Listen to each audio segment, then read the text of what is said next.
Howdy, folks. I want to welcome you to the campfire, a place where we can just sit and tell a story or two, and we can ponder on the unusual and mysterious things that occur out here in the wild. I'll tell you some of my stories, and well, you can tell me some of yours. This is Clay Steele. Come join me around the campfire here beneath the stars. Grab a cup of coffee or a cold drink, and let's talk about our stories. Can't wait.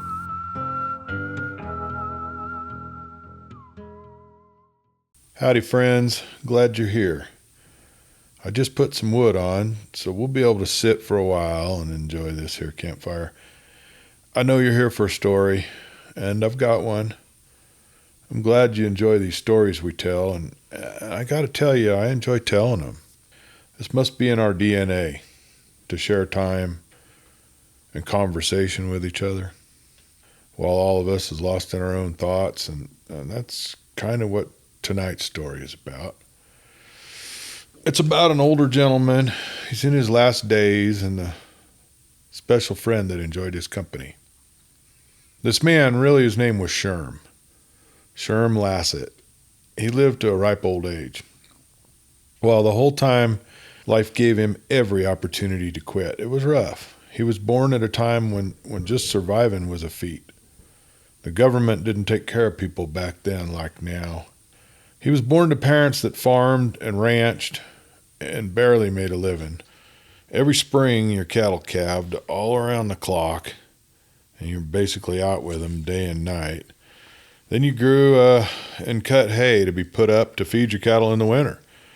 So you worked sun up to sundown or longer hours in the summer just making hay. And that's probably where that expression comes from, making hay while the sun shines.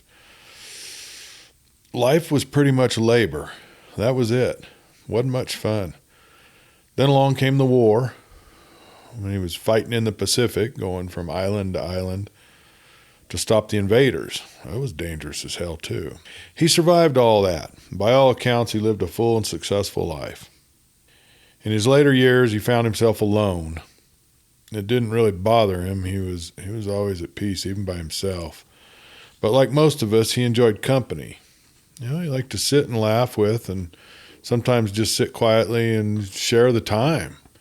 Sherm lived remotely in a small wooden house, old wooden house at that, several miles out of town in the foothills of Blue Mountain. His little house set in a clearing in the big trees is just 100 yards off the paved road. He had friends drive by and check on him from time to time, or he'd get a ride into town with one of them when he had a doctor's appointment or he just wanted a good meal. Most days would find him just sitting in his chair on the front porch and watching the birds and the deer in the yard. There's a lot to see if a person just slows down. Well, Sherm's friend Margaret tried to get him to move to town to be closer to civilization. But old Sherm told her that's the reason he likes it out here, is that it's just far away from civilization to keep a person sane. Besides, he told her, the deer and the squirrels and the birds he feeds depend on him. And he knows his special friend won't be able to find the pudding cups anywhere else. He had mentioned this special friend before to Margaret, and the way it was described, she assumed he was feeding pudding cups to a black bear. She even saw him once when she brought him home from a town trip. They pulled into the yard. It was dark, and the headlights of Margaret's car swung across the dark, hairy shape, moving pretty fast around the corner of the house. But it wasn't a black bear. It was Sasquatch. Over years of living near each other, he and Sherm had grown accustomed to each other. Neither one felt threatened by the other. Two old warriors with nothing left to fight for. Sherm would leave the pudding cups out under the fir tree in the yard. The Sasquatch would show up periodically and feast on the pudding. Usually just sit under the tree and watch the old man on the porch. What was different was Sherm wasn't a threat to the beast. He wanted nothing but company. He would talk and tell stories. It didn't matter that his friend didn't say anything. They just sat in peace. The monster under the tree and the old man on the porch. Well, when Margaret came by to check on him and found him in his chair, His heroic heart had finally stopped giving life. They came and cleaned out the house and had a small funeral in town. He had no real family left, so he was just cremated and buried there by the county.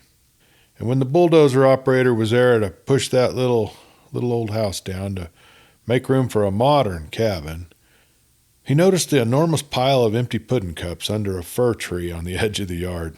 He had no idea what it was all about. He just didn't know.